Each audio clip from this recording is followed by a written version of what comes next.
Friends 'big boss' house నుంచి సుమన్ గారి journey ఎలా అయితే ముగిసిందో, భరణి గారి జర్నీ కూడా ముగిసిపోయింది. అయితే ఇక సాటర్‌డే ఎపిసోడ్‌లో సుమన్ శెట్టి గారు ఎలా అయితే ఎలిమినేట్ అయ్యారో, భరణి గారు కూడా సండే ఎపిసోడ్‌లో ఎలిమినేట్ అయిపోయారు. నిజానికి వీళ్ళిద్దరూ ఒకే రోజు ఎలిమినేట్ అయినప్పటికీ కూడా మనకి 24 అవర్స్ గ్యాప్ చూపిస్తారు. వీళ్ళిద్దరిని కూడా హోటల్‌లో పెట్టడం జరుగుతుంది. అదంతా కూడా 'బిగ్ బాస్‌కి' సంబంధించిన కామన్ జనరల్ రూల్ అన్నమాట. అయితే ఇక 'బిగ్ బాస్' హౌస్ నుంచి ఎలిమినేట్ అయిపోతున్న సందర్భంలో చాలా యాదృచ్చికమైన సన్నివేశం ఒకటి జరిగింది. ఇక సాటర్‌డే ఎపిసోడ్‌లో గనుక మనం చూసినట్టయితే తనేమందంటే ఎవరు తనుజ, భరణి గారు ఎలిమినేట్ అయిపోయినప్పుడు నేను చాలా ఫీల్ అయ్యాను. నేనసలు ఉండగలనా? మళ్ళీ నేను రికవర్ అవ్వగలనా? అలా అలా ఫీల్ అయ్యాను. లో అయిపోయాను అనేసేసి. కానీ అదే రోజున మళ్ళీ భరణి గారు ఎలిమినేట్ అవ్వటం తనుజ తట్టుకోలేకపోయిందనమాట. ఎందుకనంటే నేనిప్పుడే రిగ్రెట్ ఫీల్ అయ్యాను నాన్న మీకోసం. కానీ మళ్ళీ మీరిలాగా ఎలిమినేట్ అవ్వడం నేను భరించలేకపోతున్నాను అనేసి అనడం అయితే జరిగింది. అయితే నిజానికి జరిగిన విషయం ఏంటంటే సుమన్ శెట్టి గారు ఎళ్ళిపోయిన తర్వాత సంజన గారు ఫస్ట్ సేవ్ అయిపోయారు. అంటే ఫస్ట్ సేవ్ అయింది తర్వాత తనుజ, తర్వాత సంజన గారు, తర్వాత డెమోన్. అంటే భరణి గారు, డెమోన్ ను పక్కపక్కన నుంచున్నారు. So, Demon you are safe. Bharani గారు యూ ఆర్ ఎలిమినేటెడ్ అనంగానే ఇంకా చాలా ఎమోషనల్ అయిపోయిందనమాట తనుజ. ఎందుకనంటే అదే రోజు తన ఆ ఎలిమినేషన్ గురించి ఆలోచించి బాధపడింది. ఖచ్చితంగా నాన్న టాప్ 5లో ఉంటారు. డేంజర్ జోన్‌లోకి ఆల్‌మోస్ట్ 4, 5 వీక్స్ నుంచి ఆయన రాలేదు. ఇంకా ఖచ్చితంగా ఉంటారనుకున్న తనుజకి ఇది చాలా పెద్ద ఎదురు దెబ్బనే చెప్పుకోవాలనమాట. అంటే ఫైనల్ వీక్ ఎవరైనా అలాగే అనుకుంటారు కదా! అయితే ఇక ఆ సమయంలో ఏమైందంటే భరణి గారు తనుజ దగ్గరికొచ్చి, "ఇక నీ గేమ్ పరంగా చూసినట్టయితే నువ్వంతా 100% ఇచ్చావు. మిగిలింది ఒక్క వారమే. జాగ్రత్తగా ఉండు.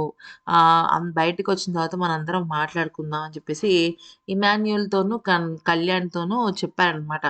జాగ్రత్తగా చూసుకోరా మా అమ్మాయిని" అనేసేసి చెప్పడం అయితే జరిగితే, నువ్వు గూడా అయితే ఈలోపు ఏమైందంటే తనుజ ఇంకా వెక్కి వెక్కి ఏడవడం స్టార్ట్ చేసిందనమాట. అంటే తననుకోలేదు. అదే రోజు నేను తను తను చెప్పినకి సంబంధించిన ఎమోషనే తనెళ్ళిపోతుంది అనేసేసి అస్సలనుకోలేదనమాట తనుజ.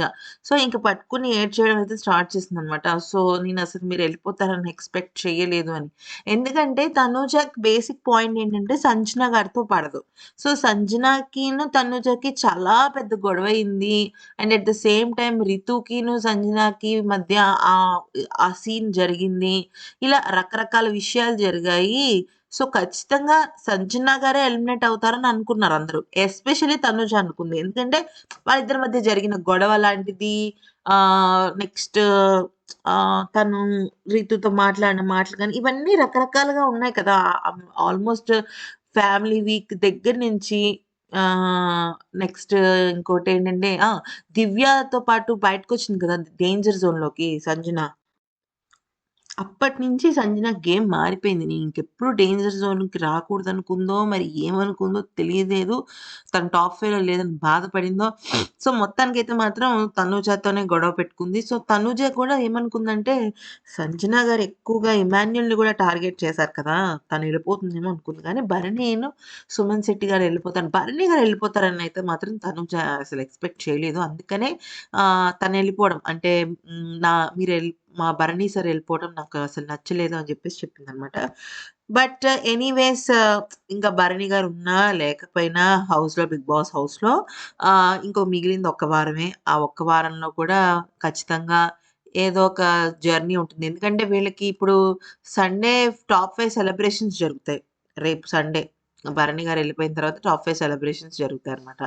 జరిగిన తర్వాత ఇక హౌస్‌లో ఒక్కొక్క రోజు ఒక్కొక్క రకమైన సెలబ్రిటీస్ వచ్చి వీళ్ళ చేత గేమ్స్ అయితే ఆడిస్తారు. అలాగే 'బిగ్ బాస్' జర్నీ కూడా ఉంటుంది. జర్నీ స్టార్ట్ అవుతుందనమాట.